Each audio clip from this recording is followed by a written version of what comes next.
capítulo 11 de Levítico traz, sem dúvida, algumas das leis alimentares mais fascinantes e, digamos, mal compreendidas da história antiga. Por muito tempo, muita gente leu essas regras meio que por cima, né? Como se fosse só um cardápio primitivo. Mas nesta nossa análise de hoje, a gente vai ver que, ao examinar os textos originais, existe um código de santidade super profundo e complexo escondido ali mesmo, disfarçado de dieta diária. Para começar, pensem no seguinte: por que o texto bíblico pegaria animais super dóceis e inofensivos, tipo o camelo ou o coelho, e os classificaria como uma verdadeira abominação? É até curioso, não é?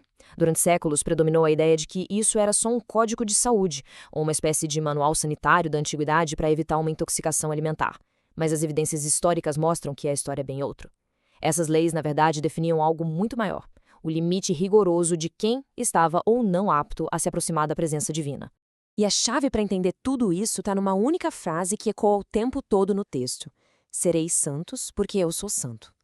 Essa é literalmente a tese central, o coração da teologia de Levítico.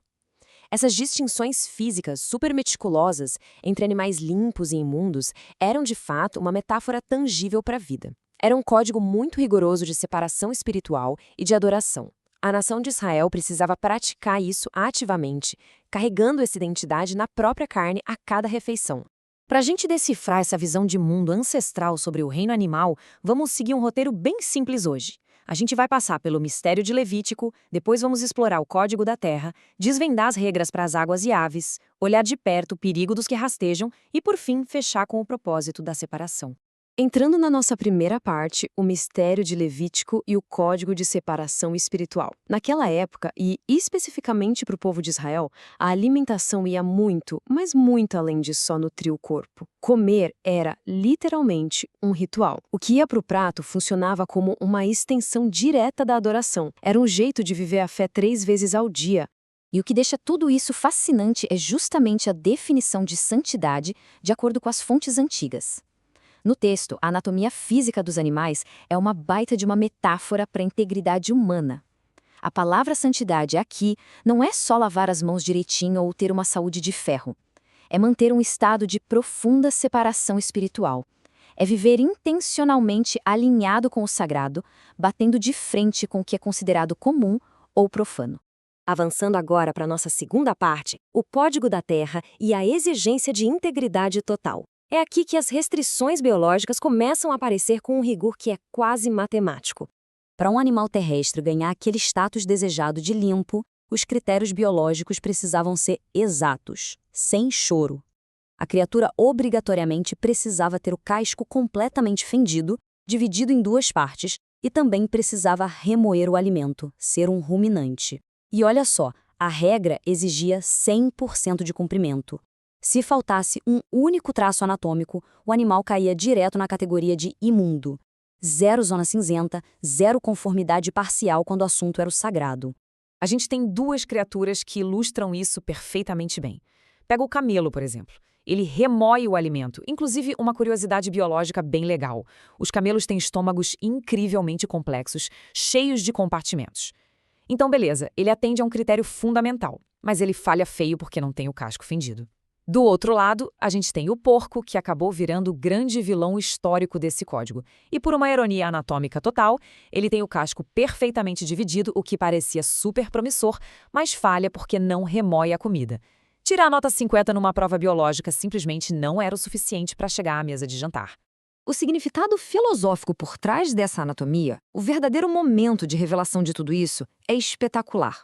Na visão teológica que as fontes apresentam, não adiantava ter só a aparência externa de obediência, simbolizada pelo casco dividido que toca o chão. Tinha que ter uma meditação constante, um processamento interno da palavra, representado poeticamente por essa ação contínua de remoer o alimento. A metáfora bate na tecla de que o interior e o exterior precisam estar em total harmonia. A ação visível ali no mundo externo tem que ser o espelho da convicção invisível guardada na mente. Saindo da terra firme, a gente chega na seção 3, águas e aves, e a ordem da criação e da vida. Porque os domínios do mar e do céu trazem as suas próprias metáforas exclusivas e, vou ser sincero, elas são surpreendentes. As regras para esses hábitats fazem um sentido poético maravilhoso. Na água, a presença de barbatanas e escamas era obrigatória. Isso mapeia direitinho a ideia de operar e nadar dentro dos limites naturais da criação original. Então, coisas como enguias, mariscos ou crustáceos ficavam totalmente de fora. Já no ar, a lógica muda de foco e vai estritamente para a dieta das aves.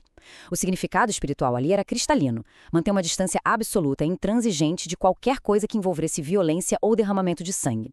É exatamente por isso que a lista de proibições que cortava os céus focava quase que inteiramente em aves de rapina e predadores impiedosos. Águias majestosas, abutres oportunistas, corvos, todos esses encabeçam a lista do que jamais poderia tocar o prato de um israelita. O detalhe biológico que une todas essas espécies é que elas sobrevivem apenas dilacerando a carne fresca de outros animais ou comendo carcaças em decomposição. E a grande sacada dessas restrições celestes é revelar um princípio bem maior.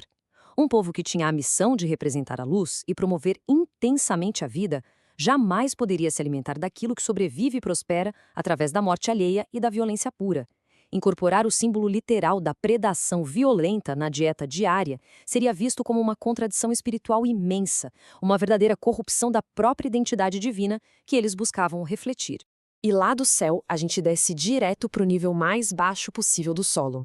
Chegamos à parte 4, o perigo dos que rastejam e o foco em evitar a maldição do Éden. Aqui a gente entra na categoria mais complexa e, espiritualmente falando, mais repulsiva dos textos sagrados. O texto original usa uma palavra muito forte e pesada para essas criaturas rastejantes, abominação. As fontes deixam claro que isso não era só uma questão de achar o bicho feio ou ter aflição. Era uma contaminação real, capaz de afetar a pureza da alma humana. É muito louco pensar que, enquanto insetos com pernas para salto, tipo gafanhoto, eram super permitidos para o consumo, qualquer animal com dezenas de patas curtas ou que arrastasse a barriga no chão gerava um alarme e uma repulsa imediatas. E a maravilha por trás dessa regra está justamente na conexão profunda com o comecinho da Bíblia. Por que tanto horror a criaturas que rastejam sobre o ventre? Essa limitação anatômica remete na hora à monumental história da queda da humanidade. O julgamento divino contra a serpente, lá no Jardim do Éden, foi exatamente o de perder a sua elevação, sendo condenada a rastejar dolorosamente sobre o ventre e a comer o pó da terra para o resto da vida. Então, evitar ativamente essas criaturas criava uma micronarrativa muito poderosa, um hábito enraizado no dia a dia daquelas pessoas.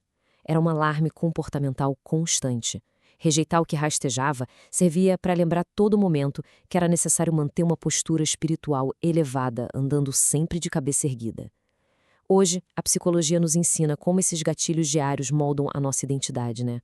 Para os antigos israelitas, essa prática de separar os elementos já era o gatilho perfeito para se afastar do jugo da escravidão e se distanciar da maldição do Éden.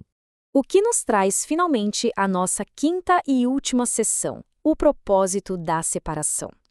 É aqui que a gente junta todas essas peças e detalhes que analisamos até agora para finalmente entender os grandes destinos projetados por essas escrituras antigas.